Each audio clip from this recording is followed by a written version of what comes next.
Yan. So, nasa skyway na si ma'am. No? So, alalay ka lang. Pag-alam mo lang. No? Napansin mo yan? So, nung bumilis ka, parang nahirapan kang i-manage yung sasakyan mo. Kasi alam bakit? Kasi nakaka-confuse din yung barrier na yan. So, lumiliit yung tingin mo doon sa kalsada. So, parang hindi ka ma-distract. Doon sa focus ka lang doon sa dalawang guhit na yan. Diyan lang mata mo. Okay, signal ka ng konting ng kaliwa. Tingin dyan sa mirror. Wala na. Then, gitna, manibela. Yeah, so diyan ka lang sa gitna. So, alalay ka lang sa yung bilis mo, pag-alam mo siya. May speed limit dito. Up to 60 lang dito. No? So, huwag ka lalagpas ng 60. Nakita mo yan? 60 maximum.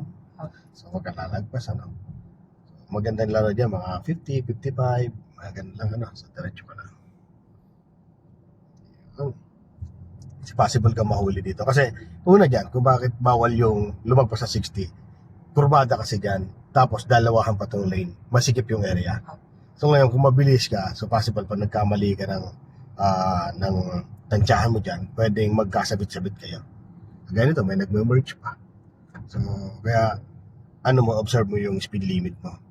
Pag alam mo bumibilis ka na, tanggalin yung paa sa gas. Tatanggalin mo. No? Then, gas ka ulit. Pag kung alam mong bumabagsak naman sa 40, kasi di rin tayo pwede dito tumakbo ng 20 lang, mababa sa 20. Kailangan at least maglaro ng 50, 40, 50, 55. Ganun lang yung laruin mo lang yung bilis na yan. Para safe yung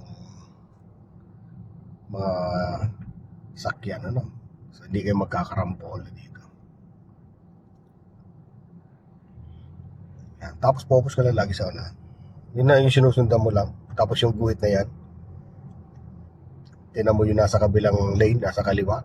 Tinan mo kung papasok sa lane mo. Tapos, dapat alam mo kung saan pupunta. Saan yung pupuntahan mo. Diba? Ang punta natin ay sa papuntang Balintawak. So, itong lane na to, itong kanan na to, mayroon dyan Terminal 3. Ay, Terminal 2. Terminal 1. Itong lane na to. So, pag malapit ka na doon sa Terminal 1, lilipat ka sa kabilang lane.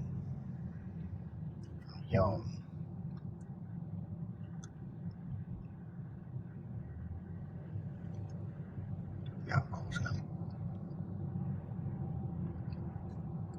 Pag mga kurbada, bago mag-curve, tanggalin mo pa mo sa gas, position sa brake down, magbagal ka na agad.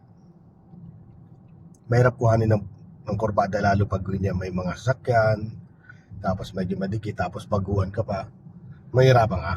Pero pag sanay ka na, yung mga 60 km per hour, easy na lang.